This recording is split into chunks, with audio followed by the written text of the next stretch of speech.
बहुत देर से बहुत महत्वपूर्ण विषयों पर गंभीर अध्येताओं के और जिन्होंने प्रयोग के द्वारा भी कुछ सिद्ध किया है, उनके विचार सुन रहे थे। डॉक्टर रामास्वामी ने बहुत ही विस्तार के साथ इस जैव ऊर्जा के बारे में हमको आधुनिकतम स्थिति से अवगत कराया है। उन्होंने एक काम और भी किया था जिसका आज तो उन्होंने ज़्यादा उल्लेख नहीं किया, लेकिन वो इसके साथ ही जुड़ा हुआ था कि जिसमें उन्होंने मृत पशु के चमड़े को बिल्कुल वैसा ही बना दिया जैसा कि आजकल जिसको आप क्रोम लेदर कहते हैं। ये अपने आप में एक बहुत बड़ी उपलब्धि थी। हज़ारों लोगों को इससे उस समय भी सस्ता चमड़ा मिला, रोज़गार मिला, और सबसे महत्वपूर्ण बात ये थी कि जो उससे उत्पाद बना उसे एक अंतर्राष्ट्रीय सम्मेलन में जब हमने लोगों को प्रस्तुत किया तो उन्हें बहुत आश्चर्य हुआ कि ये चप्पल, ये बैग, ये अपना बटुआ, ये सब उस चमड़े से बना है। तो इस जो उन्होंने विचार रखा है वो जिसको आप आजकल कहते हैं ना सर्कुलर इकोनॉमी, उसका एक बहुत महत्वपूर्ण उदाहरण है कि जिसमें हर चीज़ का उपयोग है, कोई चीज़ अनुपयोगी नहीं है, और जो प्रकृति ने हमें दिया है उसके अलावा उसमें कुछ नहीं है। Nothing imported, nothing brought from outside, no technology brought from outside. तो एक बहुत महत्वपूर्ण बात है। और फिर डॉक्टर वत्स ने भी आपको उसका एक उदाहरण भी दिखा किया। मैं इससे पहले कि कुछ अपने और विचार रखूं, एक घटना आपको सुनाना चाहता हूं, बल्कि दो घटनाएं। जब मैं बीएससी के प्रथम वर्ष में पढ़ता था तो उस विद्यालय में सर सीवी रमन दीक्षांत भाषण करने के लिए आए, और जो हमारे भौतिकी के अध्यक्ष थे वो उनके शिष्य थे। दीक्षांत भाषण के समाप्ति के बाद उन्होंने कहा, रूप किशोर इधर आओ, तुम्हारी लैब कहाँ है, प्रयोगशाला कहाँ है? उन्होंने कहा, साहब मैंने तो अभी फिज़िक्स का काम ज़्यादा शुरू नहीं किया, सामान नहीं मिलता। ये मैं 1951 की बात कर रहा हूँ, तो फिज़िक्स का सामान लाने के लिए तो अभी टाइम लगेगा। जो कुछ थोड़ा बहुत मिल रहा है उससे एक कमरे में सब काम शुरू किया है, शायद अगले साल तक कुछ एमएससी का काम शुरू करूँगा। उनका दिखाओ, जो भी कुछ है दिखाओ। तो चूँकि हम लोग तो छात्रावास में रहते थे तो हमारे प्रोफेसर ने कहा, कहो भाई देखो रमन साहब आएंगे। तो हम लोग भी बहुत उत्साहित थे, और प्रोफेसर रमन आए। उन्होंने हमारी प्रयोगशालाओं को देखा। बिल्कुल एक ऊंचा स्टूल जो होता है जिस पर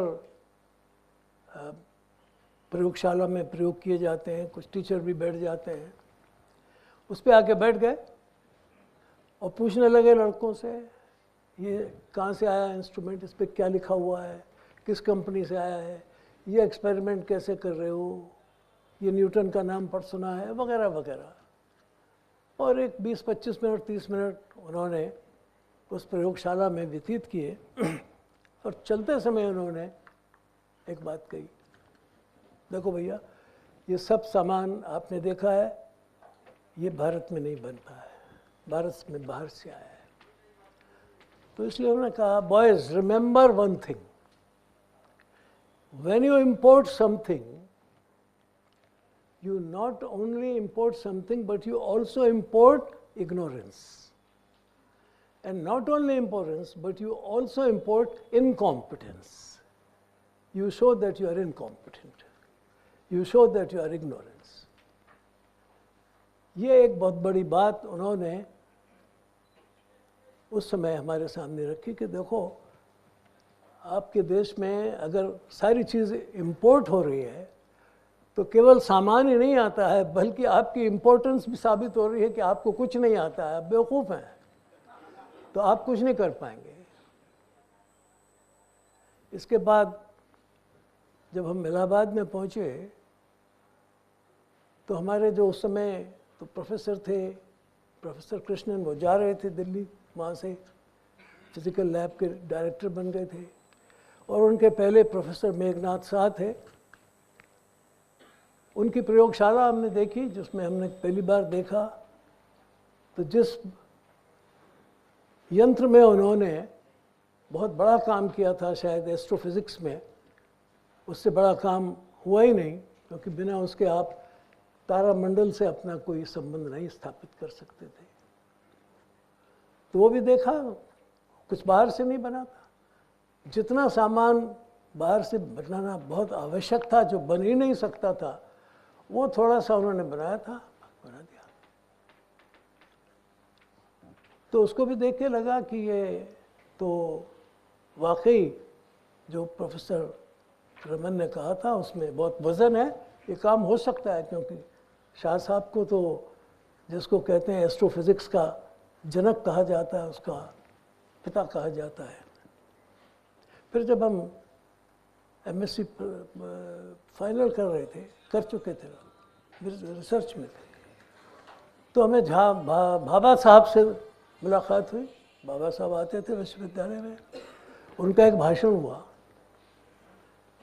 और उस भाषण में उन्होंने एटॉमिक एनर्जी के बारे में पहली बार बताया कि वो क्या करने जा रहे हैं। सारा बताया उन्होंने कि इसकी क्या महत्ता है, इसका क्या उपयोग होगा, इसमें कितनी संभावना है। अब याद करिए 53-54 के साल की बात कर रहा हूँ।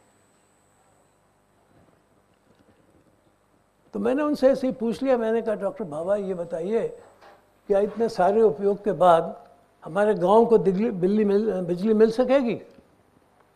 उन्होंने कहा young man, remember, if I succeed I will supply rural folks with 5 पैसा पर यूनिट ऑफ इलेक्ट्रिसिटी। तो ये जो दृष्टि थी उनकी कि गांव के आदमी को भी, गरीब आदमी, सस्टेनेबिलिटी का मतलब ये नहीं है कि केवल हम ये बात कर रहे हैं, सस्टेनेबल सारी चीज़ होनी चाहिए। उसका सिद्धांत मैंने इन सब लोगों से सीखा कि जो भी कुछ करो, एक तो उसका अपने हाथ में रखो, आपके हाथ में होना चाहिए, विदेशों पर निर्भर मत रहो। ज्ञान अगर बाहर से ही केवल आता रहेगा तो आपके किसी काम का नहीं है। जो कुछ कर सकते हो यहाँ करके दिखाओ और उत्कृष्टता तक ले जाओ। और तीसरी बात ये कि अगर करना ही है तो ऐसा करो जो गांव के आदमी को 5 पैसे में बिजली दे सको।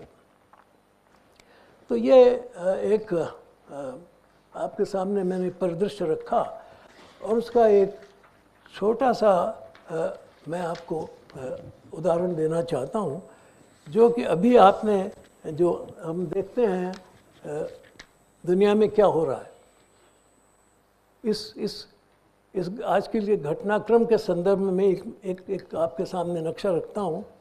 आप देख रहे हैं कि एक हमारा भारत है और इसके एक कोने में ईरान है। इस भारत में क्या हो रहा है वो मैंने आपको बताया, और ईरान में क्या हो रहा है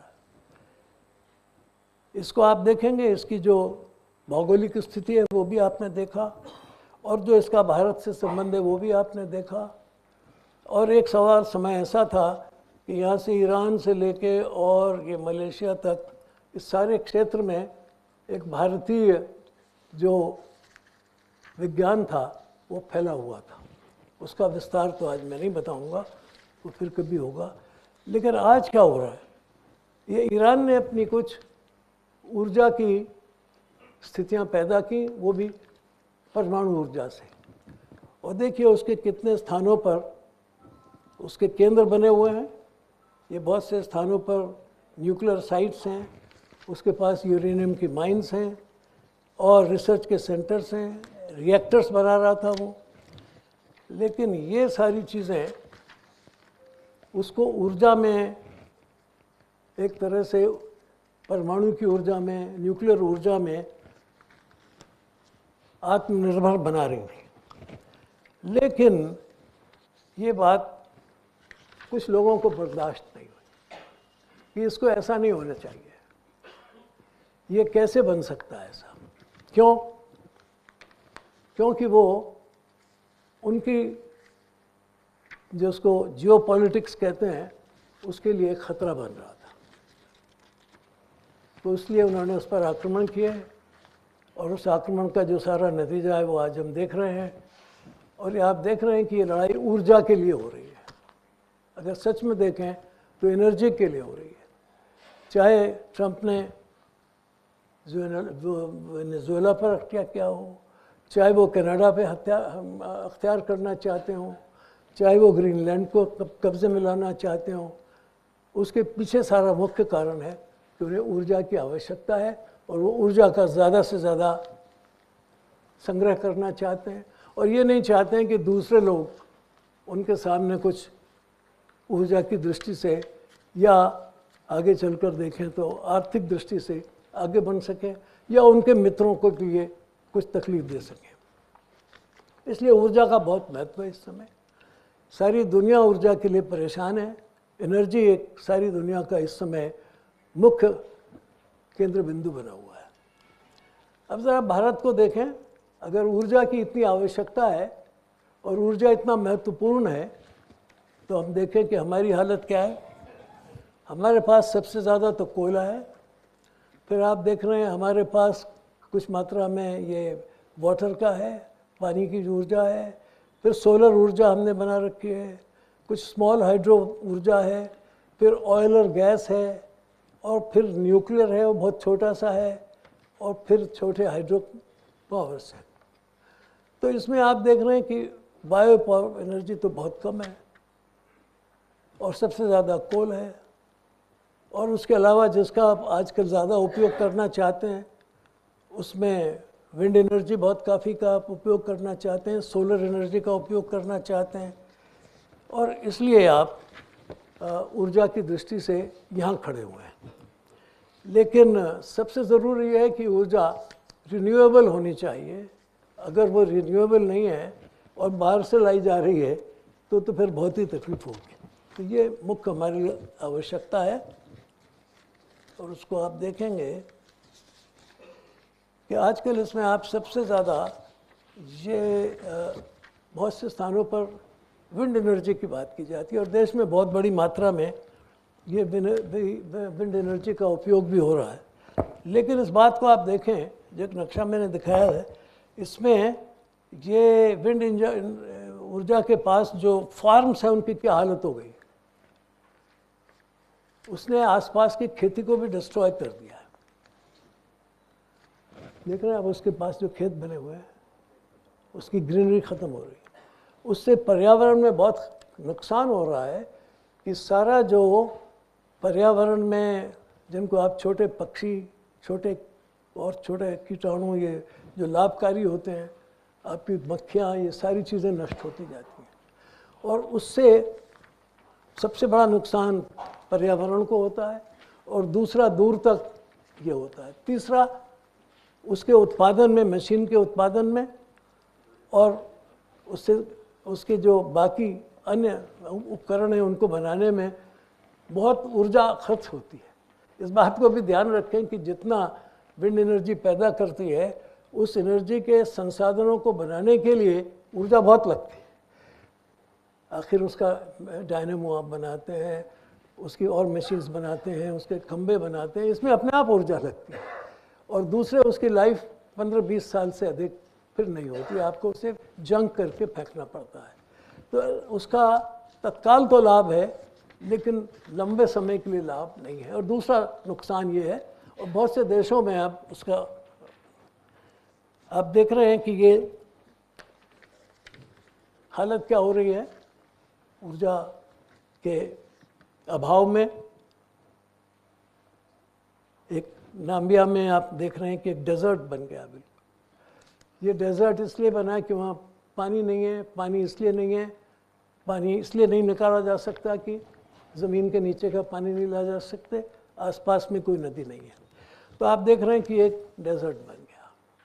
तो उसमें आप अगर कहीं बायोडाइवर्सिटी पैदा कर देंगे, जो एक छोटा सा आपको दिखा रखा है उसमें, तभी ये डेजर्ट काम लायक बनेगा। अन्यथा ये डेजर्ट और जगह भी डेजर्ट बना देगा। शायद आपको ऐसा हो जाए कि जैसे मार्स में आज दिखाई दे रहा है, जैसे मंगल की दृष्टि है, धरती है, वो यहाँ हो जाएगी अगर आपने ये बायोडाइवर्सिटी का इसमें उपयोग नहीं किया। तो इस डेजर्ट को भी ठीक करने के लिए, इसको उपजाऊ करने के लिए भी आपको इस एनर्जी की ज़रूरत है। और सबसे ज़्यादा जो आवश्यकता है वो, जैसा अभी इन्होंने हमारे रामास्वामी जी ने भी बताया कि अल्टीमेटली तो न्यूक्लियर एनर्जी की ज़रूरत है। और विकसित भारत जिसका इस देश ने एक लक्ष्य रखा है, उसके लिए भी ज़रूरत है। लेकिन अगर, जैसा मैंने बताया कि जिस समय हमारे भाभा साहब ने इसका विचार किया था, उससे आगे तो बहुत बात बढ़ गई और आखिर में इस न्यूक्लियर प्लांट को हम लोग यहाँ स्थापित कर चुके।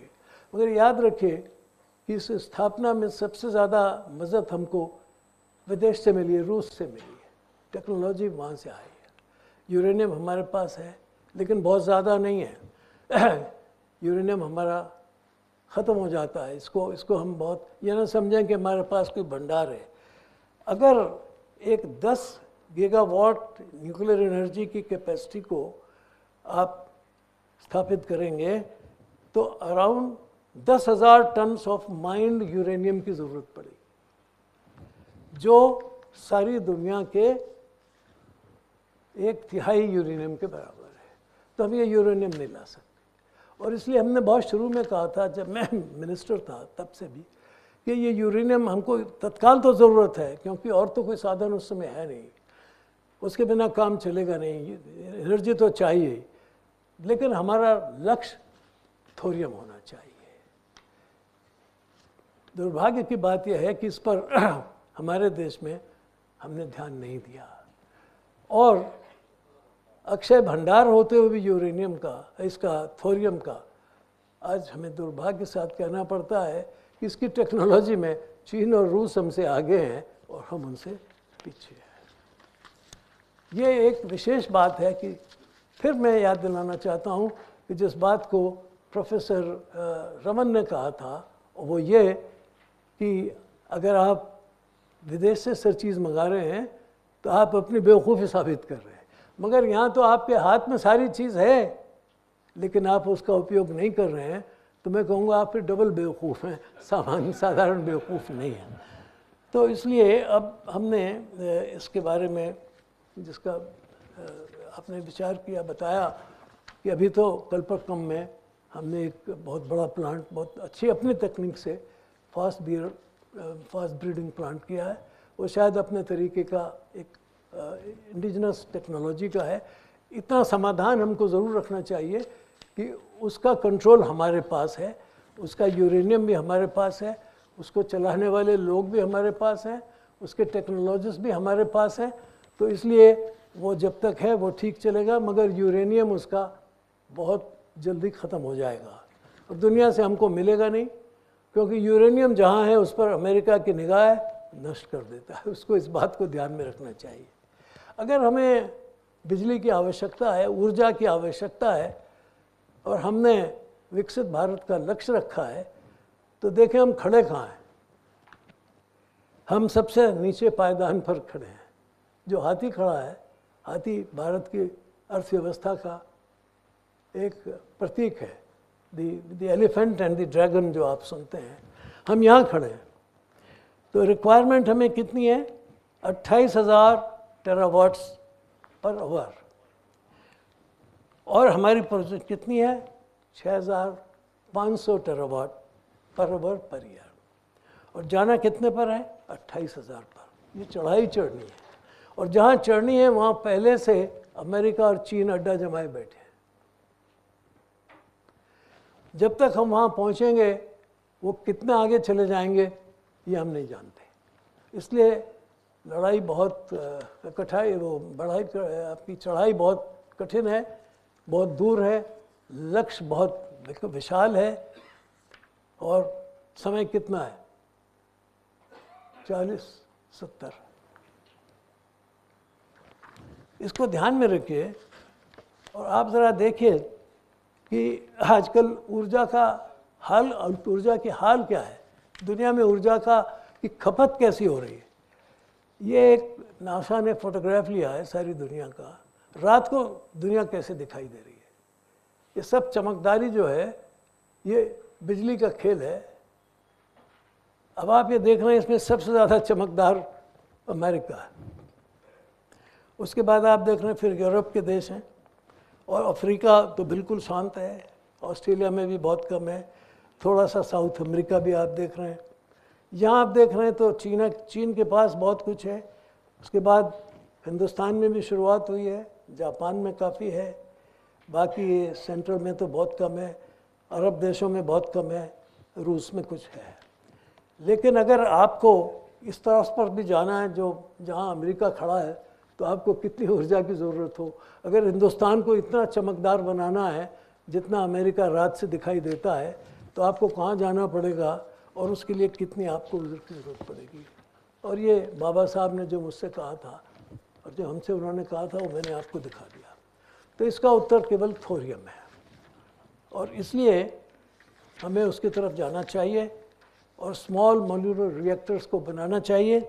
ये इसकी आवश्यकता है, ज़रूरत है, और इसके लिए हमारे वैज्ञानिकों को, हमारी सरकार को और हमारे उद्योगपतियों को सामने आना चाहिए। दुर्भाग्य की बात यह है कि हमारे उद्योगपति इस मामले में सबसे पीछे हैं। वो पहले इस बार की इंतज़ार करते हैं कि टेक्नोलॉजी बाहर से आ जाए, फिर इस बात की इंतज़ार करते हैं कि बाहर से सामान लाने के लिए वो लाइसेंसेस मिल जाएं, और फिर इस बात की इंतज़ार करते हैं कि बैंक से या आईपीओज़ के द्वारा पैसा इकट्ठा हो जाए और डिविडेंड्स मिलने शुरू हो जाए। इससे देश की तरक्की नहीं हो सकती। इसमें आपको मैं सबसे बिल्कुल बहुत विनम्रता से आग्रह करता हूँ कि सरकार, विज्ञान, उद्योगपति, जनसाधारण, जैसा हमारे रामास्वामी जी ने कहा, इन सबको मिलकर के पूरा ध्यान देना पड़ेगा। सरकार को नीतियों के हिसाब से ध्यान देना पड़ेगा। अगर हम आत्मनिर्भर हो सकते हैं जैसा कि हम चाहते हैं और होना चाहिए, तो उसके लिए हमें थोरियम टेक्नोलॉजी की तरफ ध्यान देना पड़ेगा। फिर जो हम ये जो समझौते कर रहे हैं कि जिसमें हमने अमेरिका से कुछ समझौता किया, वहाँ की कंपनीज़ को आने के लिए कुछ सुविधा दी, और उसमें जो हमारा एक मूल समझौता था जो पुरानी सरकार ने किया था, जिसमें एक शर्त थी कि जो दूषित करेगा इसको, वायुमंडल को, उसका दाम वो देगा, उसकी सज़ा वो देगा, उसको भी हमने हटा दिया। अब जो उस समय समझौता हुआ उसमें न्यूक्लियर स्मॉल मॉड्यूलर प्लांट्स बनाने की बात है। तो न्यूक्लियर हम कहाँ से लाएंगे? हमारे पास न्यूक्लियर बहुत कम है, यूरेनियम, और विदेश से मिलेगा नहीं। जो भंडार हैं उसमें सबसे ज़्यादा भंडार को इकट्ठा करने की और दुनिया से नोचने की ताकत अमेरिका में है।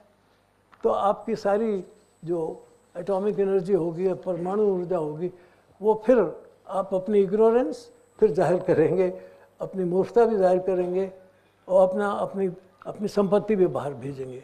इसलिए मैं बहुत सावधानी के साथ, बहुत आग्रह के साथ कहता हूँ कि हमें जल्दी से जल्दी हमें थोरियम टेक्नोलॉजी की तरफ जाना चाहिए, उसकी तरफ हर तरह के प्रयास किए जाने चाहिए, और जो हमारे प्रबुद्ध लोग हैं उन्हें इस बारे में जनमत जागृत करना चाहिए, और सरकार के जितने भी ऐसे हमारे संस्थान हैं उनमें इस बात की जागृति पैदा करनी चाहिए कि इसकी तरफ जाइए। जो ऊर्जा का स्रोत आपने बताया रामास्वामी जी ने, मैं उसकी तरफ भी आऊँगा अभी।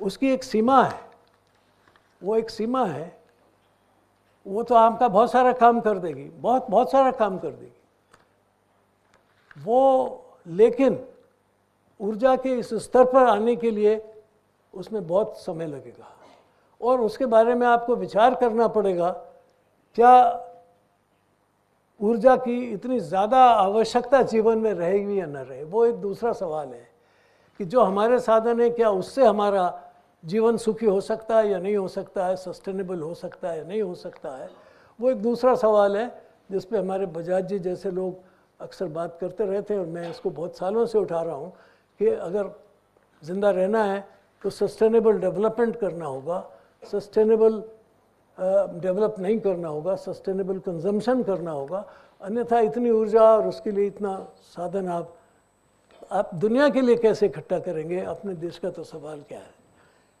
आजकल एक बात ये और की जा रही है कि अगर आप वैज्ञानिक शक्तियों का प्रयोग नहीं करेंगे तो आप पीछे रह जाएंगे। बात तो सही है और उसमें बार बार ये कहा जा रहा है कि हमें AI का प्रयोग करना चाहिए।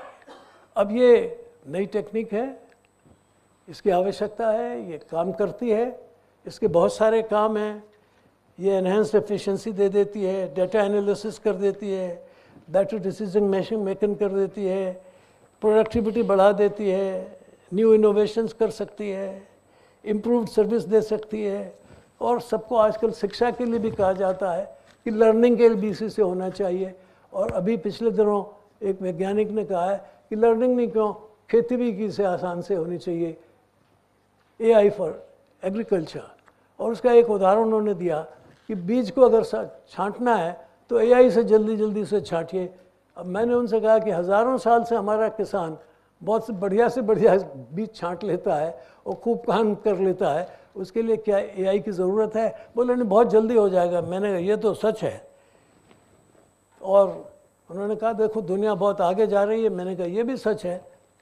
इसमें भी मुसीबत ये है कि वो जो मैंने आपको सीढ़ी दिखाई थी, उसकी सबसे ऊंची सीढ़ी पर चीन और अमेरिका बैठे हुए हैं। अगर वहाँ जाएंगे तो इन्वेस्टमेंट का ख्याल कर लीजिए कि अमेरिका ने अभी 5-7 साल में 119 बिलियन से बढ़ा के अपना इन्वेस्टमेंट 471 बिलियन कर दिया। अब तो ये 2004 की बात है, 2005-06 में तो शायद और बढ़ा देगा। अब अगर आप 700 बिलियन डॉलर सिर्फ अपने यहाँ इन्वेस्ट करेंगे तो आपके पास हैं कितने बिलियन डॉलर? कितने बिलियन डॉलर हैं इसका विचार कर लीजिए। काफ़ी व्यय साध्य है, बहुत ज़्यादा खर्चीली है, लेकिन लानी तो पड़ेगी क्योंकि अगर लड़ाई लड़नी है जिसमें तो आजकल इसी की सहायता से चलती है, हवाई जहाज़ इसी की सहायता से चलते हैं, तो उसको लाना तो पड़ेगा। मगर उसकी जो कठिनाइयाँ हैं उसको भी समझना चाहिए। चाइना बहुत तेज़ी से इस तरफ आगे बढ़ रहा है, हमें भी आगे बढ़ना ज़रूर है, मगर उसमें जो हमें करना है वो है लार्ज लैंग्वेज मॉड्यूल्स, LLMs। इसके बहुत सारे एडवांटेजेस हैं जिसको तो आज बताने का समय नहीं है, मगर इसमें बहुत गैप है। इतना गैप है कि अभी हम चीन से 30 साल पीछे हैं। इसलिए इस बात को ध्यान में रखना चाहिए कि वहाँ जाने के लिए बहुत मशक्क़त, बहुत मेहनत करनी पड़ेगी और इसकी जो मूल टेक्नोलॉजी है वो हमारे पास नहीं है। पर इसे लाना है, इसकी तरफ ध्यान देना है, ये मेरा आग्रह है, ये जानते हुए भी कि मैं हाई एनर्जी टेक्नोलॉजी के पक्ष में कभी नहीं रहा, लेकिन जिसको कहते हैं जीवन के लिए, जैसे कभी कभी स्टेरॉयड लेने पड़ते हैं, जो कि हालांकि आखिर में लेने पड़ते हैं, डॉक्टर साहब बताएंगे, जिसकी कभी ज़रूरत पड़ती है, रोज़ तो नहीं पड़ती है, तो उस स्टेरॉयड के तौर पर अपने हमें शायद इसकी ज़रूरत तो ज़रूर पड़ेगी, मगर जीवन के लिए ज़रूरत नहीं है। ये बात ध्यान में रखेंगे, मैं आगे बताऊंगा।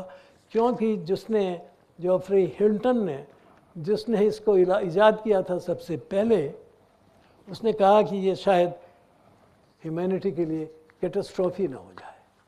वैसे इसमें एक मेरा भी योगदान है कि हिंदुस्तान में सबसे पहले इंफॉर्मेशन टेक्नोलॉजी की जो IIT थी बनाई थी, जिसको ट्रिपल इंफॉर्मेशन टेक्नोलॉजी कहते हैं, उसकी शुरुआत उस समय की थी, ये जानते हुए कि इसकी ज़रूरत पड़ेगी और इसकी शुरुआत करनी चाहिए।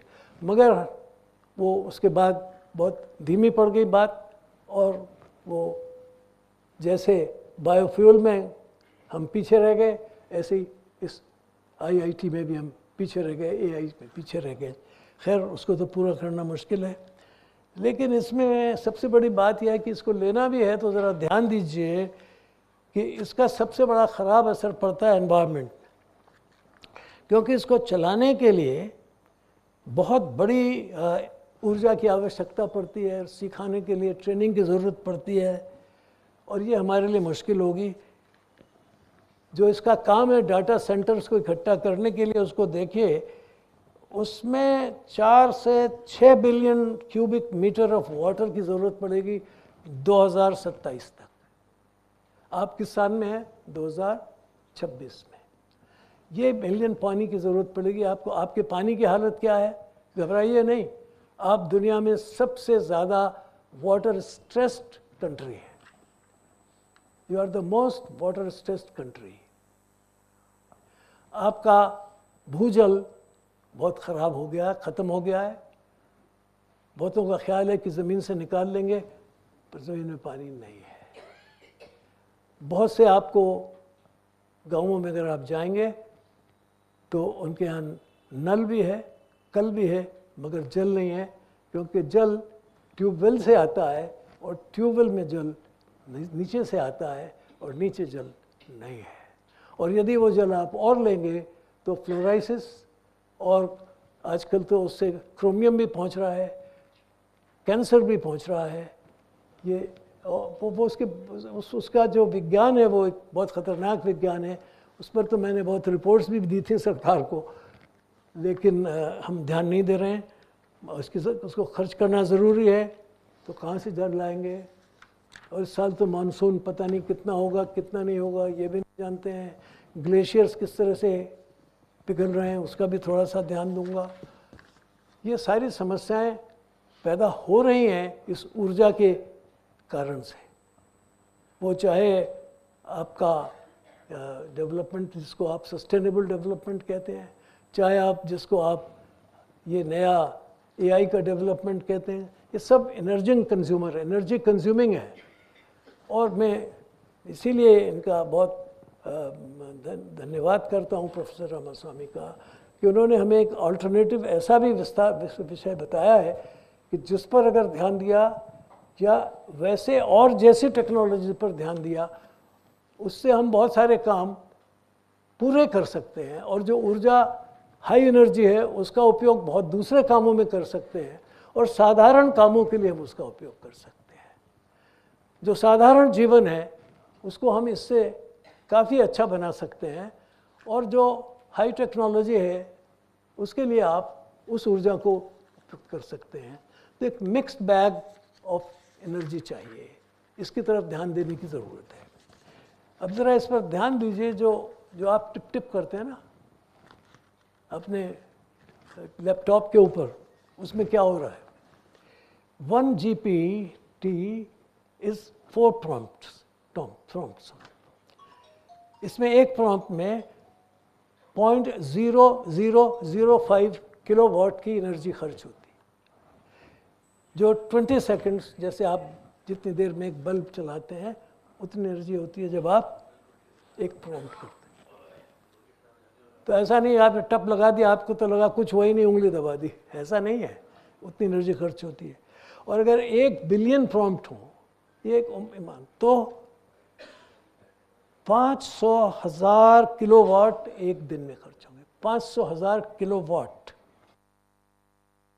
जो 50,000 घरों को एक दिन में पूरी बिजली देने के लिए समर्थ है। अगर प्रॉम्प्ट्स 10 बिलियन होंगे तो देख लीजिए। और आजकल तो प्रॉम्प्ट आप हर चीज़ में करते हैं।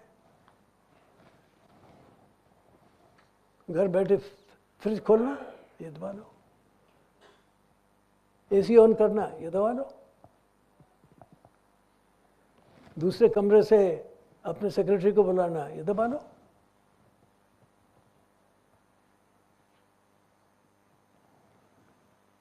मोबाइल तो हर वक्त आपके हाथ में रहता ही है। तो आपने ये समझ के कि ये बड़ी सस्ती चीज़ है, कुछ हो ही नहीं रहा, टप टप करना है, उसको लेना शुरू कर दिया। और जो इसका लाभ उठा रहे हैं, जो आप इससे डाटा इकट्ठा कर रहे हैं, उसका कोई आपके पास कोई उसका संधारण का मामला, सारा डाटा बाहर जा रहा है। इस बात को भी ध्यान में रखिए। ये डॉक्टर साहबान यहाँ बैठे हैं, जिन मरीज़ों की ये सारी पूरी हिस्ट्री बनाते हैं, बड़े बड़े, अगर आप जाएंगे किसी हॉस्पिटल में तो एक रजिस्टर मरीज़ के लिए पूरा एक रजिस्टर होता है जिसमें 50 खाने रहते हैं।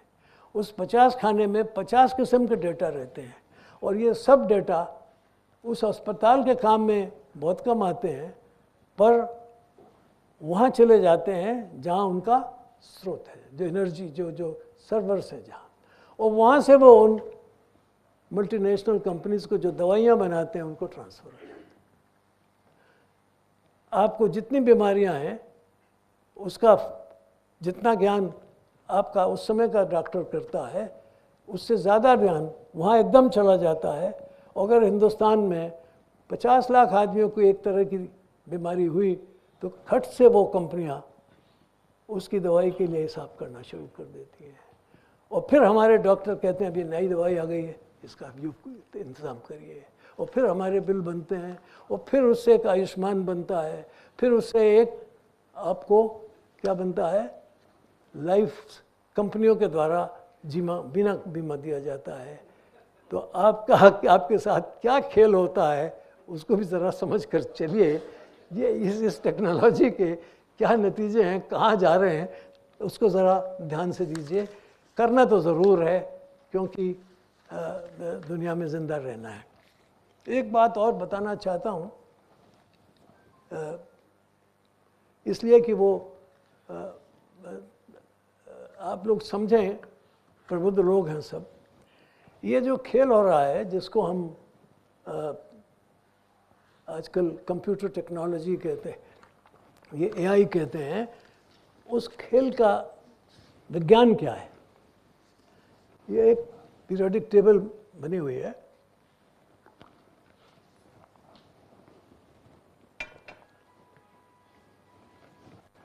उसमें आप देख रहे हैं कि एक हाइड्रोजन सबसे पहले लिखा हुआ है, और उसकी सीध में एक दूसरा लिखा हुआ है हीलियम। हीलियम के नीचे बहुत सी गैस लिखी हुई हैं, helium, neon, argon, krypton, xenon, radon, ज़ो।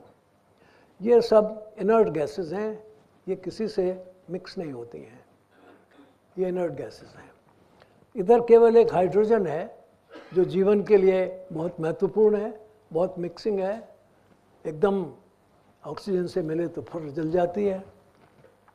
अब हाइड्रोजन के नीचे आप देखिए तो जो पहला एलिमेंट है वो लिथियम है।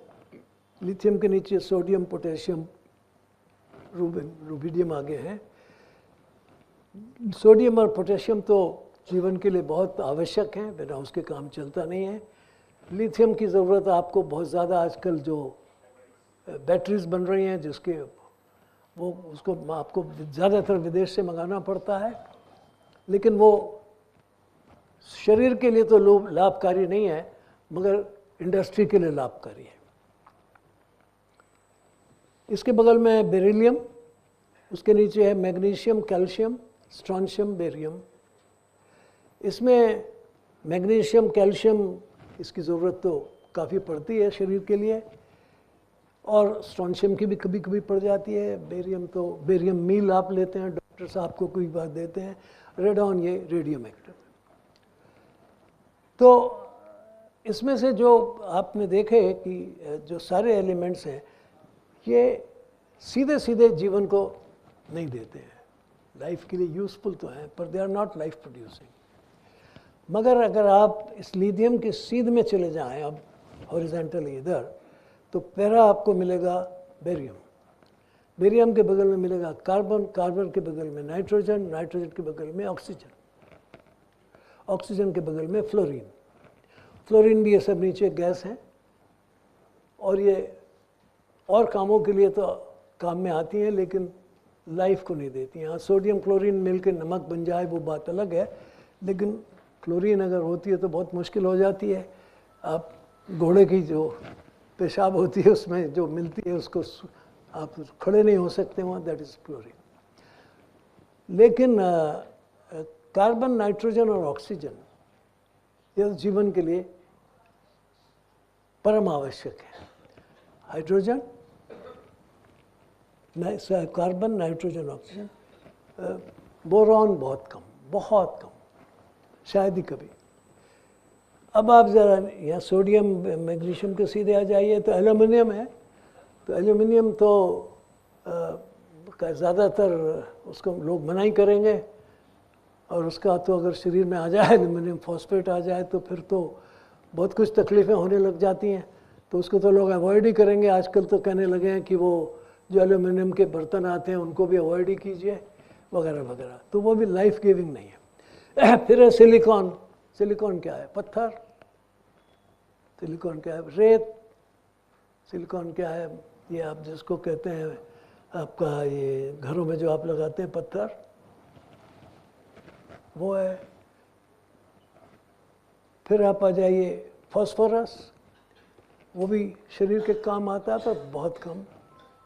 सल्फर, वो भी शरीर के काम आ जाती है, वो भी बहुत कम, लेकिन हाँ लाइफ के साथ।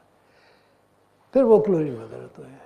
बाकी ये सेलेनियम और टेल्यूरियम और पोलोनियम वगैरह जो है, इसमें सेलेनियम थोड़ा कभी काम आता है, थोड़ा कभी काम आता है, आपके बाल वगैरह की दृष्टि से कभी ज़रूरत पड़ती है, बट बहुत कम। It's not a very necessary compulsory element नहीं है। बाकी तो आप सब इसमें से ऐसा कोई नहीं है नीचे जो आपके जीवन के लिए आवश्यक होगा। लेकिन सबसे आवश्यक है कार्बन, नाइट्रोजन, ऑक्सीजन, हाइड्रोजन। इसके बिना आपका जीवन नहीं चलता है। लेकिन अगर आप कार्बन को सिलिकॉन से रिप्लेस कर दें तो क्या होगा? जरा सा कार्बन को सिलिकॉन से रिप्लेस कर दें तो क्या होगा?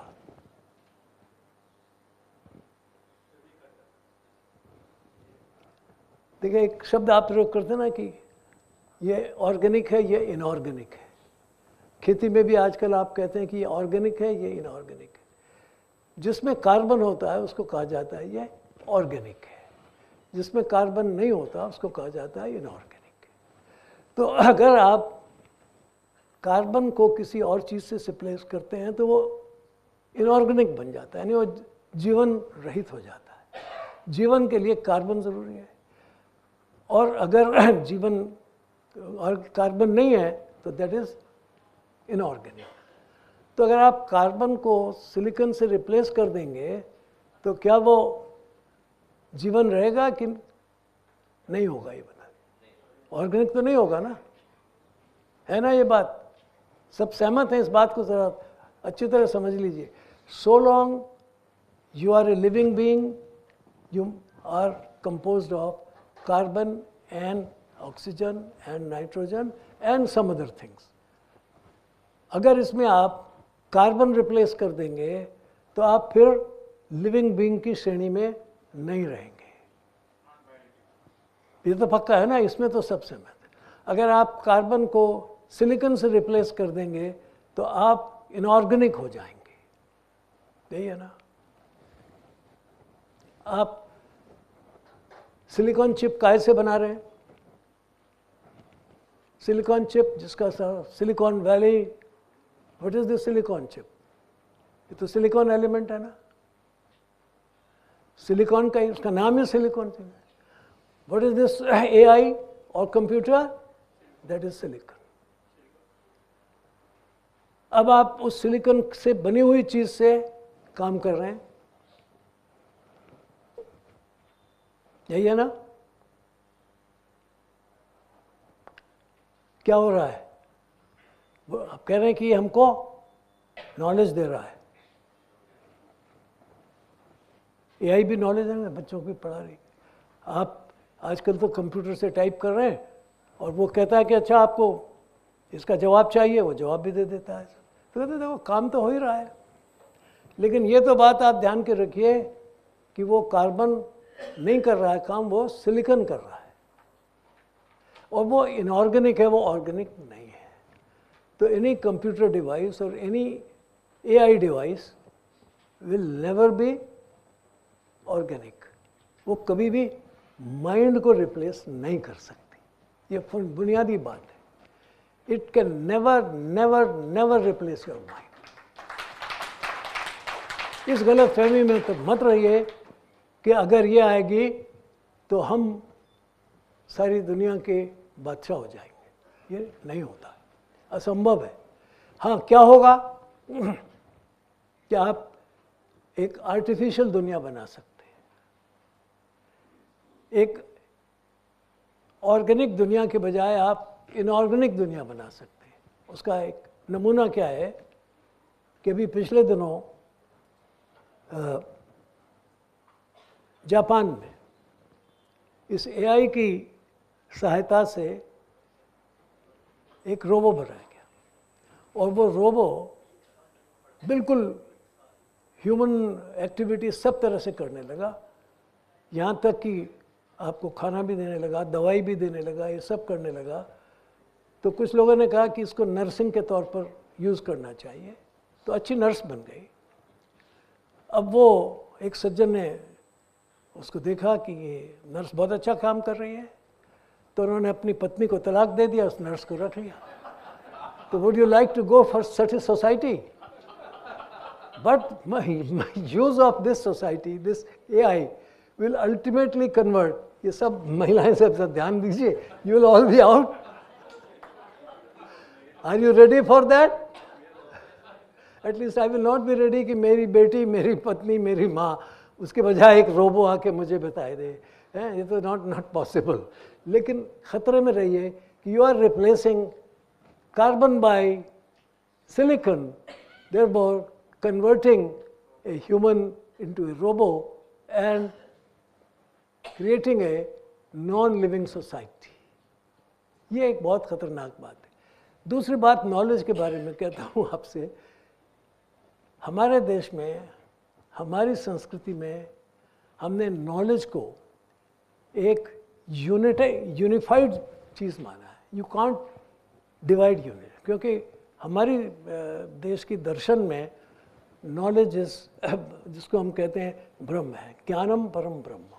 It is one unit, complete unified. वो नॉलेज जिसको आजकल ये पेटेंट करते हैं, वो बात आज समय नहीं है, फिर कभी बात करेंगे। लेकिन हमने माना है कि ज्ञान can not B divide, it is one single thing. मगर जब आप कंप्यूटर पे काम करते हैं तो क्या काम करते हैं? आप टिप टिप करते हैं, वो कहाँ जाती है? You are then dividing a sentence into small bits. आप एक सेंटेंस बोल रहे हैं, it goes into small bits, then you rearrange it and get a sentence. यानी पहले आप लिविंग बीइंग को नॉन लिविंग में कम कर रहे हैं, फिर नॉन लिविंग से आप लिविंग बनाना चाहते हैं, तो ये क्या बात है? और फिर आप खुश होते हैं कि हमने बहुत अच्छा काम कर लिया। But you have done in it. किया क्या है आपने? एज ए साइंटिस्ट मैं पूछता हूँ, एआई का इस देश में शुरू करने वाले हो के तौर पर मैं पूछता हूँ, बट एज एन इंडियन भी मैं पूछता हूँ कि भाई आप क्या कर रहे हैं? My knowledge is an undivided knowledge. मैं व्हाट इज ये दिस ऑल स्पीकिंग इज क्या? कम्युनिकेशन है। मैं आपसे कम्युनिकेट कर रहा हूँ। हमने नॉलेज डिस्कस की सिस्टम की थी कि when I can communicate you, हमने तो किया है ना, हमारे यहाँ तो हुआ है। और जो फर्स्ट कम्युनिकेशन वायरलेस भी किया था वो हमारे साइंटिस्ट जगदीश चंद्र बोस ने ही तय किया था। कम्युनिकेशन ही था ना हमारे यहाँ। तो वी कैन कम्युनिकेट, टेलीपैथी तो हम ही ने तय की है, हम जानते हैं। हमने जाना है कि एक आदमी दूसरे आदमी से यहाँ रहते हुए दूसरी तरफ कैसे रह सकता है। We know it. घर में माँ को तकलीफ होती है, बेटे को 100,000 मील की दूर पे पता लग जाता है। बेटे को तकलीफ होती है, माँ को पता लग जाता है। भाई को तकलीफ होती है, बहन को पता लग जाता है। We have developed that sort of communication long back. Why have you forgotten it? Why? क्या वो दोबारा नहीं पैदा किया जा सकता? क्या उस तरफ ध्यान नहीं दिया जा सकता? हाँ, आप कह दें कि साइंस ने कर लिया, हमने एक्सपेरिमेंट कर लिया, हम फेल हो गए, तब तो बात अलग है। बट इफ कैन वी और can we not revive it? क्या हम इस गुण को, इस अपने इस लिविंग बीइंग का गुण है, उसको दूसरे लिविंग बीइंग से कम्युनिकेट करने में क्यों नहीं यूज़ करते? बजाय अपने से उसको कम्युनिकेट करने में हम पहले लिविंग से नॉन लिविंग में बने और फिर लिविंग से नॉन लिविंग में जाएं। ये तो एक अजीब बात है। तो दिस टाइप ऑफ जो साइंस का करिश्मा है, ये है ज़रूर करिश्मा, लेकिन ये खेल क्या है इसको भी आप समझ लीजिए। अब एक इसमें दूसरी बात है कि ये अब कहा जा रहा है ये क्वांटम कंप्यूटेशन अभी आया नहीं है। क्वांटम कंप्यूटेशन में क्या होगा? अभी तो आप बिट्स कहते हैं, उसमें क्यूबिट्स कहेंगे, क्यूबिट्स। उसमें कहते हैं कि नॉलेज बहुत ज़्यादा फास्ट जाएगी, जल्दी होगी, क्विक होगी, ज़रूर होगी। कैसे होगी वो अभी पक्का नहीं है, उसमें कोशिश हो रही है। लेकिन उसमें क्या होगा, उसमें भी आप जो ये इलेक्ट्रॉन्स की प्रॉपर्टी है उसी को यूज़ करेंगे, और उसके बाद आप वो दिखाना चाहेंगे कि हमने थोड़ा और जल्दी कर लिया। एक बजाय कहता है 6 सोल्यूशन मिल जाएंगे, अभी तो आपको एक सोल्यूशन मिलता है, 6 में से आप जल्दी से पिकअप कर लेंगे। तो इसका मतलब है कि एक बात के 6 सोल्यूशन हो सकते हैं। एक सेंटेंस की 6 रास्ते से उसको समझा जा सकता है या समझाया जा सकता है। ये तो बहुत पहले हमारे यहाँ जैन मुनियों ने कहा था, जैन साधन कहता है अनेकांत, एक वाक्य के, एक शब्द के हंड्रेड्स हो सकते। सो वी नो इट, अनेकांत बात वो पहले से कह रहा है कि भाई घपला क्या करते हो, तुम ये बोल रहे हो ना, पर इसको इस तरह से भी कहा जा सकता है, इसकी ज़रूरत क्या है? We know it. पर हमने उन सारी टेक्निक्स को बहुत पहले रिजेक्ट कर दिया और उस पर रिसर्च करने की ज़रूरत भी नहीं समझी। मैं ये नहीं कह रहा हूँ कि वो इससे तेज़ होंगी या नहीं होंगी, मैं ये भी नहीं कह रहा हूँ कि वो इससे ज़्यादा आपको आनंदकारी होंगी या नहीं, या उससे ज़्यादा आपको जिसको आप कहते हैं आपका श्रम बचाएंगी या नहीं, ये तो मैं नहीं कहता हूँ। लेकिन वो हो सकती या नहीं, इस पर विचार करना चाहिए। बहुत से पाश्चात्य वैज्ञानिकों ने भी ये शुरू किया है कि नहीं वो हो सकती हैं। तो लेट अस ट्राई ऑल्सो, उसको भी देखने की कोशिश है, किया जाए कि क्यों नहीं किया जाए, या हम इस ऑर्गेनिक और इनऑर्गेनिक के चक्कर में ही पड़े रहेंगे, ज्ञान को भी टुकड़ों में बांट के देखते रहेंगे, मनुष्य को भी टुकड़ों में बांट के देखते रहेंगे। So what you are doing is, आप बजाय इंटीग्रेशन के डिसइंटीग्रेशन कर रहे हैं। The universe is now being disintegrated into elements. अब आप कह रहे हैं कि यूनिवर्स इससे बना हुआ है, फिर मैं हर एक को समझो, try to understand each one of them, then combine it. दूसरा रास्ता है to understand the universe as a whole, जिसको होलिज्म कहा जाता है आजकल, जिसको हमारे यहाँ समग्र दृष्टि कहा जाता है, कि इसको संपूर्णता में समझो या इसको खंड दृष्टि से देखो, तोड़ तोड़ के देखो या इसको जोड़ के देखो। तो ये एक दूसरा पक्ष था जिसको मुझे आपके सामने रखना था। और एक छोटी सी बात जो मैं आपको और कहना चाहता हूँ, जो हमारे लवासा साहब ने कही थी, वो इसके लिए है, शायद कितना समय है भाई, मैंने काफ़ी समय ले लिया, 5-7 मिनट में आपके सामने और लूँगा। वो है हिमालय।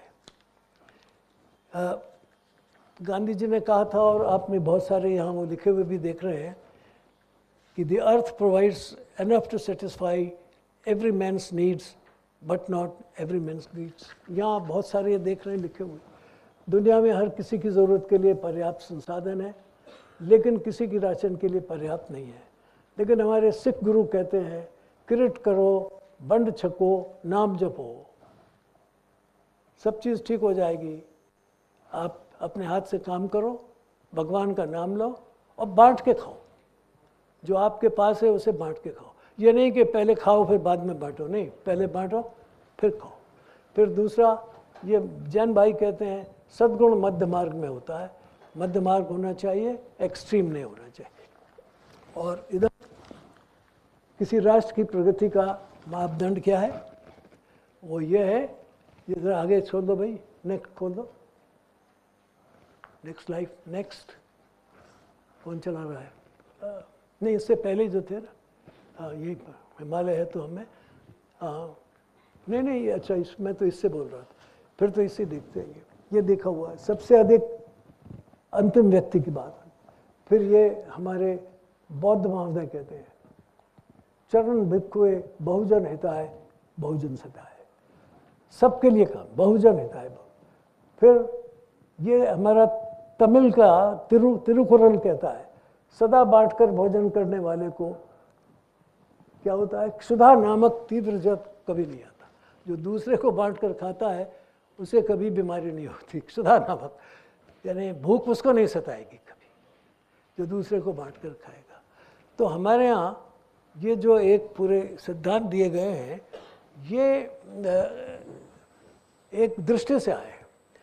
उस दृष्टि के लिए हमने इसमें ये बताया है कि ये जो हिमालय है, नेक्स्ट दो भैया, ये हिमालय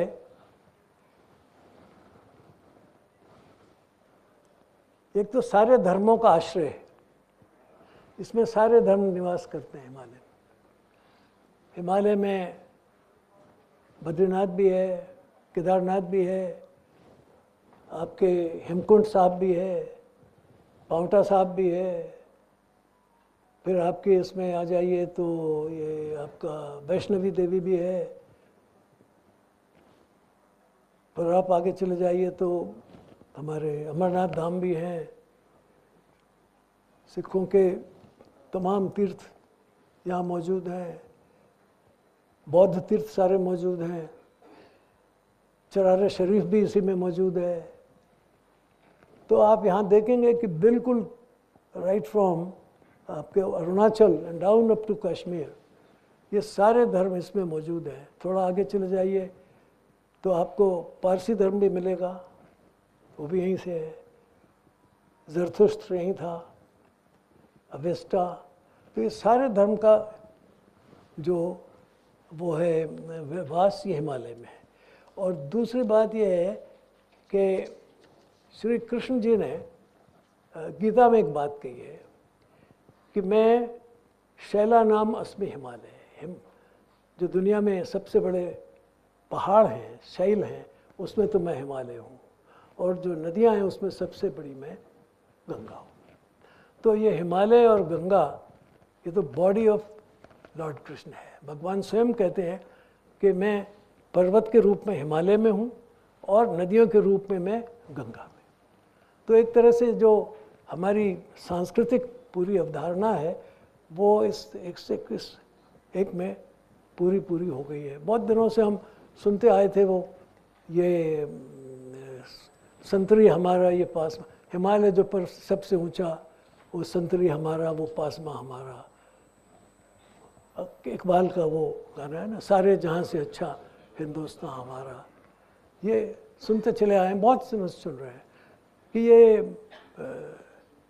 वो एक देश की यानी जो संस्कृति है उसको पूरे तौर पर वो करता है और भारत की एक महिमा का को प्रदर्शित करता है। तो इसलिए और वो हमको बहुत कुछ देता है। तो मैं बहुत सा स्क्रिप्ट करूँगा क्योंकि टाइम बहुत हो गया है। तो इसी एक पहले इस चित्र से भी बहुत कुछ मैं अपनी बात कह दूँगा। ये आप देख रहे हैं इसमें से सारी नदियाँ इस सारे क्षेत्र में हिमालय से आ रही।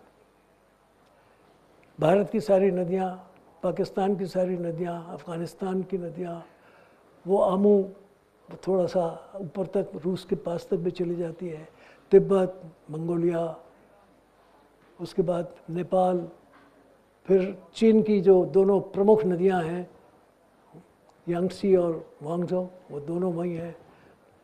फिर ये बाकी सारी नदियां आप देख रहे हैं, सारे दक्षिण एशिया, दक्षिण पूर्वी एशिया तक सबको टोटल सारा अगर जीवित है तो इस हिमालय की वजह से जीवित है। अगर ये नष्ट हो जाए तो ये पानी की एक बूंद नहीं मिलेगी, नॉट वन ड्रॉप।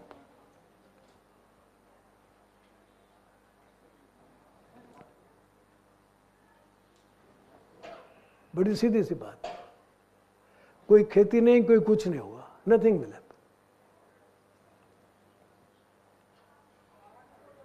न हवा मिलेगी, न पानी मिलेगा, और न सुरक्षा मिलेगी आपको कोई, दैट विल ऑल्सो बी, कुछ नहीं होगा।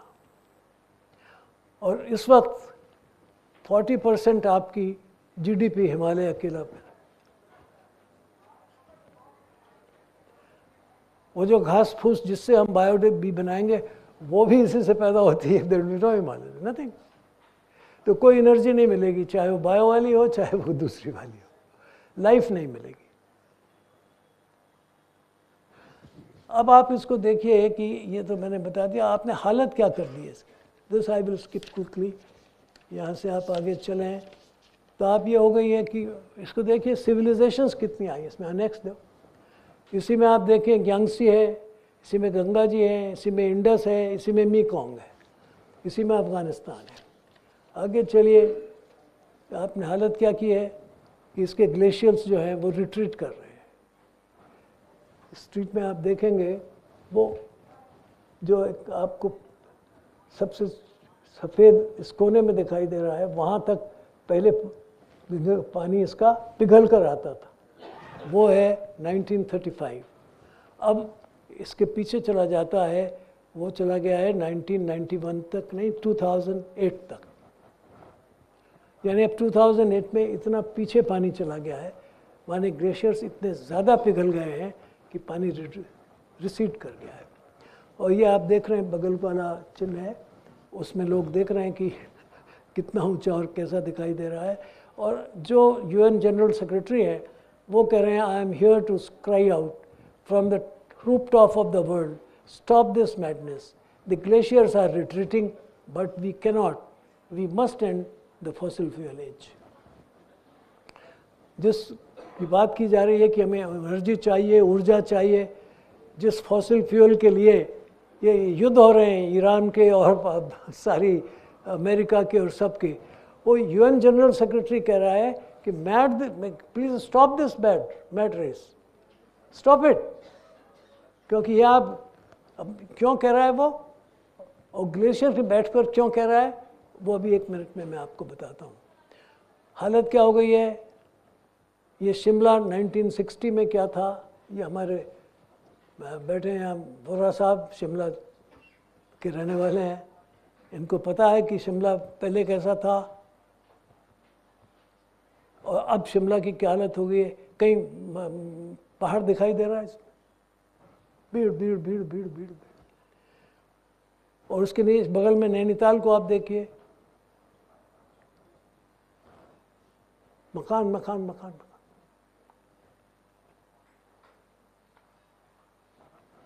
तो आप कर क्या रहे, जोशीमठ 1980-90 में क्या था, दो छोटे छोटे कुछ मकान थे। अब 2020 में क्या है, कहीं पहाड़ दिखाई दे रहा, वो तो दूसरी तरफ है। जो जोशीमठ की, जिस पर जोशीमठ बना हुआ है, इज देयर एनी, कहीं आदमी दिखाई दे रहा है उसमें, मकान ही मकान दिखाई दे रहा है। देन यू सी इसमें हो क्या रहा है, इस कंस्ट्रक्शंस में हो क्या रहा है। यहाँ आपने आदमी तो बैठा दिए,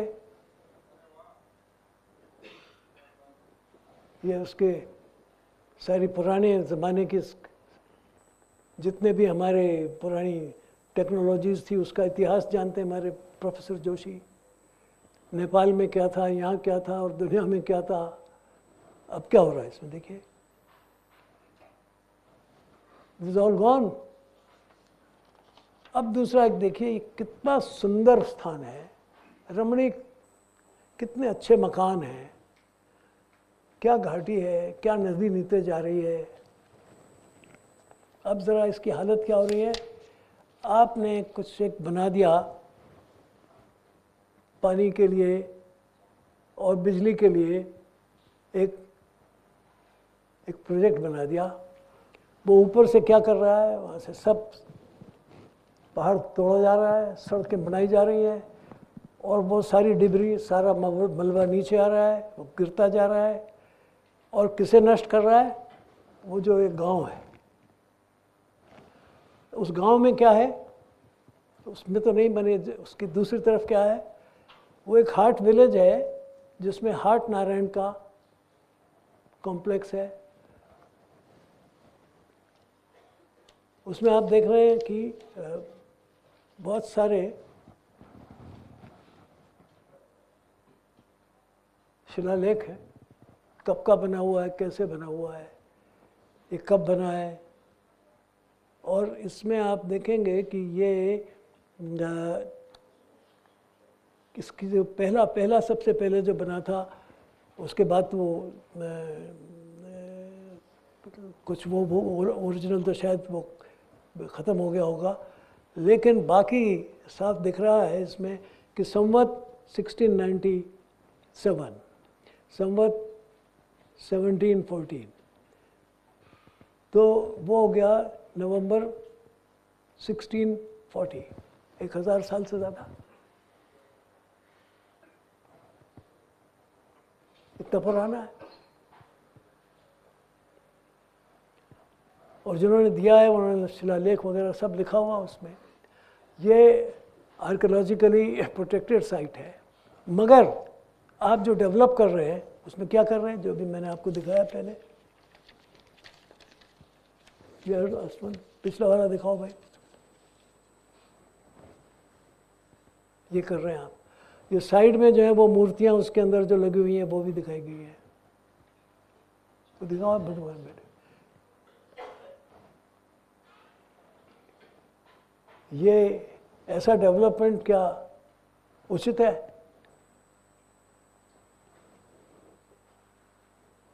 क्या ये संधारणीय है? Is it sustainable? क्या ये टिक सकता है? नहीं, ये तो बहुत जल्दी, अब वो क्यों होता है वो तो किसी दिन पूरे हिमालय की बात होगी तो आपकी समझ में आने लगा कि हम कर क्या रहे हैं उसके साथ। लेकिन ये इसलिए हो रहा है कि हम अपनी ज़रूरत से ज़्यादा ऊर्जा का उपयोग कर रहे हैं।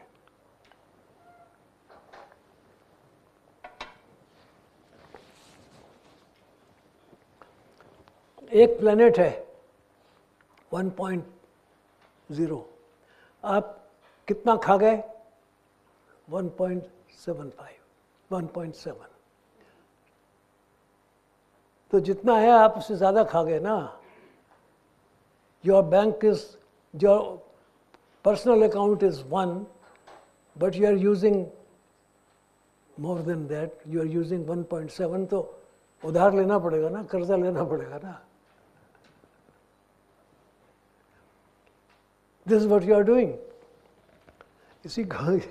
इस बात को समझ लीजिए कि हम कर क्या रहे हैं। अब मैं आपको बताता हूँ कि ये इसलिए हो रहा है कि आप जो पृथ्वी की धारण क्षमता है उसके हिसाब से क्या करवाएं।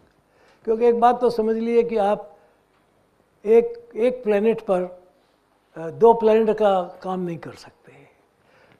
There can not be infinite growth on a finite planet, that is नामुमकिन है। whatsoever technology, whatsoever science, whatsoever you may do, लेकिन it's not possible to have infinite growth in a finite planet, but you are doing it. तो एक आंकड़ा मैं आपको बता रहा हूँ, उस पर गौर से देख लीजिए कि अगर आज की जो हिस्ट्री है उसमें अगर जो हालत है उसमें कोई चेंज ना हो तो 10.4 बिलियन पीक है 2026 तक। इससे आगे फिर मैक्सिमम पॉपुलेशन नहीं रह सकती। और इसका कंजम्पशन जितना आज का ग्लोबल कंजम्पशन है उसका जो लेवल है, ये भी हाईएस्ट कंजम्पशन नहीं, जो एवरेज कंजम्पशन होगा वहाँ। और इसमें CO2 वाटर डाइवर्सिटी मिल जाएगा। प्रोबेबिलिटी कॉन्सेंसस है, लोग कहते हैं, UN वाले कहते हैं हाँ पॉसिबल है कर लीजिए, मगर population will be speak by 226, overshoot continues, आप उसके बाद तो नष्ट हो जाएंगे। लेकिन अगर आप consumption for all at US consumption, तब क्या होगा, 260 कैप हो जाएगा। उसके आगे फिर आप कंज्यूम नहीं कर सकेंगे और आपकी पॉपुलेशन 1.2 से 1.5 से 2 बिलियन में रह जाएगी। अब तय कर लीजिए, अगर यूएस का कंजम्पशन लाना है, जो विकसित भारत का लक्ष्य है, तो पॉपुलेशन कहाँ जानी चाहिए?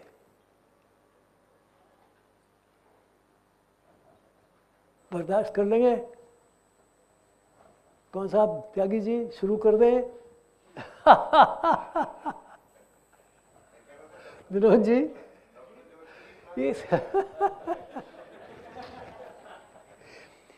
एनर्जी लैंड तो फिर उधर इकोलॉजिकल कॉन्सेंस भी रहेगी, मगर 8 billion consume like Americans, then we will need 5 earths. उसके लिए 6 दुनिया कहाँ से लाएंगे? गांधी जी ने कहा था 7 प्लैनेट्स, तब वो अकेले जो ब्रिटेन का कंजम्पशन था वो हिंदुस्तान को देने की बात कर रहे थे। अब आप आगे चलिए। तो ये सब बता के आप देखते चले हैं तो आप देखेंगे कि ये पूरा मैंने एक आपको ऊपर देकर बता दिया कि कहीं ना कहीं आपको रुकना पड़ेगा। और अगर आप ये देखते हैं तो ये तय कर लीजिए कि आपकी जनसंख्या कितनी होनी चाहिए और आपके जीवन की शैली कितनी होनी चाहिए, आपकी आवश्यकताएं कितनी होनी चाहिए। Can you then sustain that consumption? अगर कंजम्पशन को सस्टेनेबल करना है तो population, ecology, economy, energy, ethics, इन सब का ध्यान रखना पड़ेगा। इसके बिना नहीं चलेगा। एक और इसमें हिंदुस्तान के कंसेप्ट को उसमें मैं कहता हूँ, उसको मैं कहता हूँ कल्चर, सिविलाइजेशन। हमारी जो सांस्कृतिक मूल्य हैं उनका भी हमें ध्यान देना पड़ेगा, नहीं तो आप नहीं रह सकेंगे इसमें।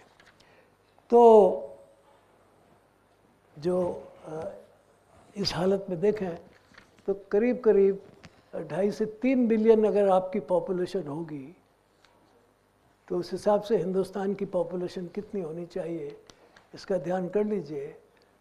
क्या आज के समाज में इतनी हिम्मत है?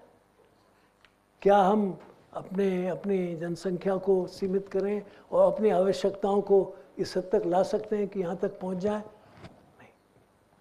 ये अगर नहीं ला सकते हैं तो जहाँ हैं वहाँ रहेंगे, और अगर वहाँ जाना है अमेरिका की जनसंख्या के हिसाब से तो फिर ये करना पड़ेगा।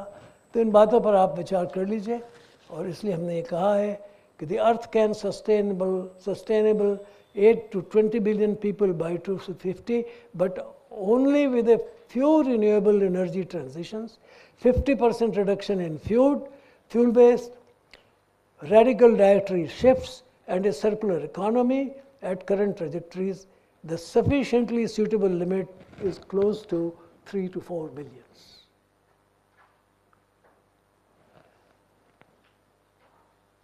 अगर सस्टेनेबल रहना है तो पृथ्वी की धारण क्षमता जितनी है, नहीं तो पृथ्वी नष्ट हो जाएगी। और आप नष्ट करने पे तुले हुए हैं, क्योंकि आप जो आप हिमालय में कर रहे हैं वो तो वही कर रहे हैं। अब ये मैंने आपको बता दिया है sustainable consumption benchmarks for country level भी मैं आपको बता देता हूँ कि इंडिया में करंट इकोलॉजिकल फुटप्रिंट है 1.2 बिलियन का रफली, तो 1.4 हो गया अब तो। One planet sustainable level 1.64, overshoot में आपका विद इन हो सकता है अभी। Current energy 26, current target 50, current CO2 ये जिसको आप रोज़ नापते हैं अपने उसमें current CO2 target 1.2, current meat per kilogram 4, meat target 25. ये आप है इसको कह के हाँ इसी में रहना तो रहिए। और अगर आप अब देखें इसमें यूएसए में क्या होगा, यूएसए में उसका करंट मीट कर वो जो कंजम्पशन है वो 130 किलोग्राम पर व्यक्ति है, आपका 4 किलोग्राम है। कंजम्पशन के लेवल्स को तो देखिए ना, आप कहाँ जाना चाहते हैं, आप कहाँ हैं। इसको अगर आप करेंगे तो क्रिटिकल ओवरशूट होगा आपका भी। तो कुल मिलाकर के आप ये देखेंगे कि चाइना का भी यही हाल है कि अगर आप ये देखेंगे कि वन प्लेनेट की सस्टेनेबिलिटी में, तो अगर आप सब जगह देखेंगे तो आपकी हालत जैसी आज है उसको आपको बदलना पड़ेगा, जनसंख्या घटानी पड़ेगी और फिर उसकी जो सस्टेनेबल लेवल्स हैं, लिमिट्स हैं हर चीज़ की, वो भी मैंने आपके सामने रख दी है कि can you do it. Energy consumption के भी मैंने डाटा निकाल के बता दिया है। अब ये आप देख लीजिए कि इसका नतीजा क्या हो रहा है। इसका नतीजा है कि सारी दुनिया में पॉवर्टी किस हद तक चली गई है, विषमता कहाँ तक चली गई है। World is extremely unequal share of global income और वेल्थ पर ग्रुप 2025। ये आप देखिए, सबसे पहले इनकम है उसका 53% तो ये जो टॉप लोग हैं उनके पास है और 38% मिडिल उनके पास है और केवल 8% के पास बाकी है।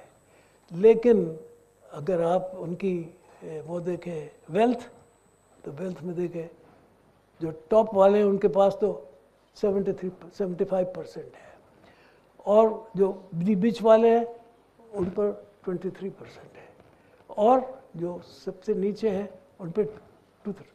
ये जो चीज़ है ये सबसे ख़तरनाक है, क्योंकि ऊपर वाले की वेल्थ बढ़ रही है और नीचे वाले की गरीबी बढ़ रही है। ये जो चीज़ है ये अनसस्टेनेबल है। ये भी this is most important development of unsustainability. अगर वर्ल्ड बाकी उधर आप अनसस्टेनेबल हैं तो यहाँ भी अनसस्टेनेबल हो। आप लाख कोशिश कर लीजिए, अगर आप एनर्जी कंजम्पशन वैसा ही रखेंगे, बाकी चीज़ें वैसे ही कंजम्पशन रखेंगे, ये डिस्पैरिटी आप दूर नहीं कर सकते। The present model of removing poverty will fail, क्योंकि जो सिस्टम है उस सिस्टम का नतीजा ये है।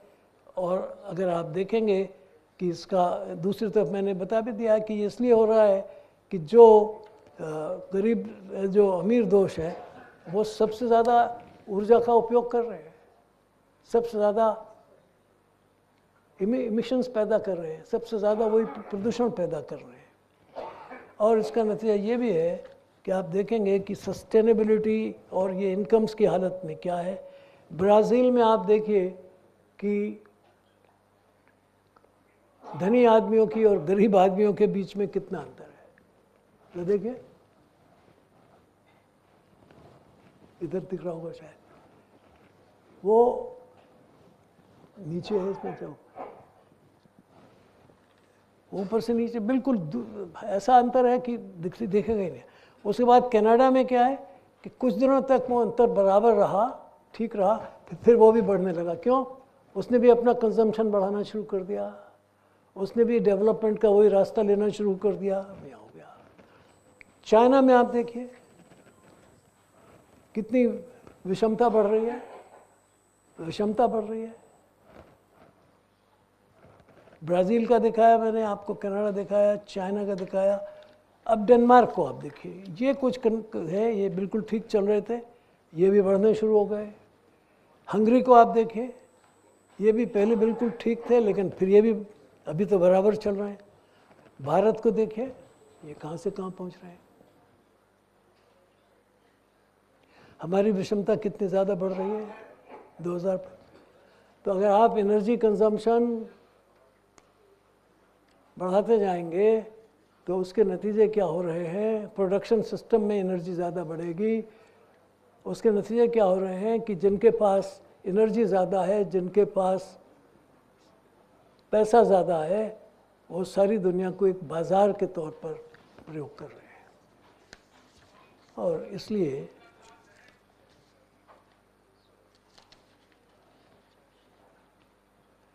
एक स्वीडन और नीदरलैंड्स, ये दो ऐसे देश हैं जिसमें लगभग जिन्होंने अपने यहाँ इस विषमता को दूर करके रखा है। रूस में भी बहुत तेज है। ये एक बात साबित है कि अमेरिका, रशिया और चाइना, इन दोनों में पैसा बहुत बढ़ रहा है लेकिन विषमता भी बहुत बढ़ रही है। उनमें भी एनर्जी कंजम्पशन बहुत है, उन्होंने भी, उनका लाइफस्टाइल बहुत अनसस्टेनेबल है, लेकिन उनके पास ताकत है, टेक्नोलॉजी है, इसलिए वो सब कुछ कर रहे हैं। अब हमें तय करना है कि हमें वहाँ जाना है तो कैसे जाना है, और नहीं जाना है तो फिर क्या करना है। ये सवाल हैं जो आप और हमको सबको विचार करना है। इसलिए मैं ये प्रश्न आपके सामने छोड़ता हूँ कि इस दुनिया को अगर हमें बनाना है तो हमें अपने साधनों से अगर बनाना है, अपने हिसाब से बनाना है और अपना कब्ज़ा रखना है, दूसरे का पास नहीं जाना है, तो फ़िलहाल तो हमें एक मिक्स करना ही पड़ेगा। लेकिन साथ ही साथ हमें हमारी जो अपनी टेक्नोलॉजीज़ हैं, जो अपने साधन हैं, अपनी टैलेंट है, उनका विकास तेज़ी से तेज़ी करना पड़ेगा। तो बायोफ्यूल से लेकर थोरियम तक इस यात्रा को हमें अपने पैसे, अपने साधन, अपने टेक्नोलॉजी से कैसे जल्दी से जल्दी पूरा करना है, इसका विचार हमें करना चाहिए। और अगर ये विचार हमने जल्दी कर लिया तो हम भी आगे ताकतवर हो जाएंगे, नहीं तो ख़तरा ये है कि हम सिर्फ एक बाज़ार बने रह जाएंगे। हम दुनिया का सामान बेचेंगे और सामान्य आदमियों के तौर पर रहेंगे। फैसला हमें और आपको करना है। दृश्य मैंने आपके सामने